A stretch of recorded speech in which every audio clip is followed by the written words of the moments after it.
As promised, something a little bit different. Here we have a wall phone manufactured in the 30s, that's the 1930s. I wouldn't even thought of then. And one I picked up many years ago and thought, well, I'll give it a little airing. I don't think I've done a video on this at all, I'm sure I haven't. Anyhow, it's this model, which is 366, was sold around the world, but it was never adopted by the GPO. Their similar one was, but not this particular model. It did vary in some ways. The bell gongs were smaller than you would normally find on a GPO phone. There was something about the length of the actual ringer was a bit shortened as well. But nevertheless, it's a very interesting phone. You can see by the dial, there's no letters on it. Well, that time of 1930, the English phones for the GPO would in fact have letters as well on the dial, but this one doesn't. This was made exclusively for private systems, inter-office work, where it would be on a private cable. It must not be connected to the GPO lines in any way. In large factories as well. Anyhow, let me show you. I've got a standard handset, also by Siemens, so it looks like that did in fact come with the phone. Let's look a bit closer. Very pleased with this actually. We stood it down. Now what I've done, you'll see a little blue tag there. Well, that is to keep the screw out. The one thing I didn't like about this, the two fixing screws there and one there, you have to unscrew them fully and withdraw them as far as they will withdraw. That's the only way you'll get the case to open up, which I think is a poor design, but not to worry. I'll do the same. Lift those up. This is on a hinge. There we are. See what I mean about they go into these small holes. So you have to be very careful undoing, because you could, in fact, you force them, you could easily break the Bakelite, because this is what this is. We've got the bell set there. This is the gongs are slightly smaller than the BT gongs. There's no diagram with this one, but if you look it up on the web, you'll get a diagram, so there's no problem. That is the capacitor, obviously an old paper type. Nice terminals, L1 and L2 for the line. Your anti-side tone coil. So it's all self-contained here. You've got the phone and the bell box, if you like, all in one. It's on two little hinges. They're well made, I will say that. You've got the name up there, Siemens Brothers and Company.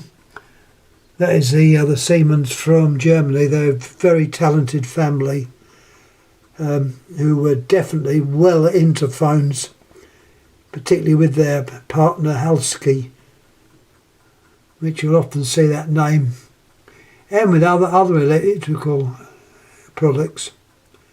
Very well known. Anyhow, before further, got the cord is not a cord that you would expect this type of cord for this phone. This was before the pleated type cord, in good nick as well, which is quite amazing. So this obviously hasn't seen too much hard work as regards it being in the factory. You know, you'd think that the cords would have frayed. Unfortunately, it has had a little bit of damage, but not the end of the world. That could be fixed. There's a slight crack in the earpiece, but it's a genuine Siemens. I think it's round the right way, with their normal way of showing the name Siemens under them. As I said, 1930s.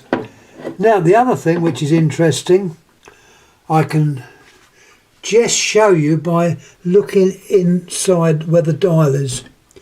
You'd expect to see a dial, which it obviously has got, but the dial is not the type you generally see. There's the dial there inside. I won't take it out, but I will show you one made by, well, made in a different country, so it's obviously the same patent. This is known as a slipping cam dial. The BT or GPO those days brought out another dial called a trigger dial, which was the one you 99% of the time will see.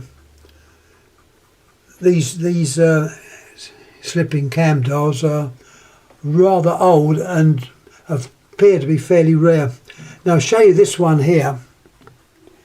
This is in fact a slipping cam dial. It came out of a Denmark phone, which also goes back to about the 1930s. There's a patent number on here. Now I believe this idea was invented by GEC, but here you have a slipping cam dial which is identical to the one we just looked at. I can try to make it move round. You've got your little notches on there which pulse, and the slipping cam is in it. I can't really show it because my hands are full, but anyway, it's a slipping cam, and you've got pressure put onto that part by those little brass coloured, I think they're phosphor bronze springs that you can see there, like a pattern, like a,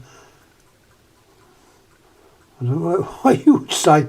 Anyhow, they put a little bit of pressure on it and you get this slipping cam which rotates, gives you your pulsing.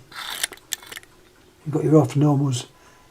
So in some respects it does slightly look like a trigger dial, but then on the other hand it doesn't. So there we are, that's a slipping cam dial which you may encounter. They're not common, they're fairly rare. Anyhow, that concludes this little talk on this wall phone. I know these can fetch quite a bit of money. I think we're probably talking about £400 or so. But as I say, I got this one and didn't cost me a penny, but that was many years ago. Oh, well pleased I got it. So once again, thanks for watching. Any questions please ask, and yeah, get back to you. Thanks again. Thank you.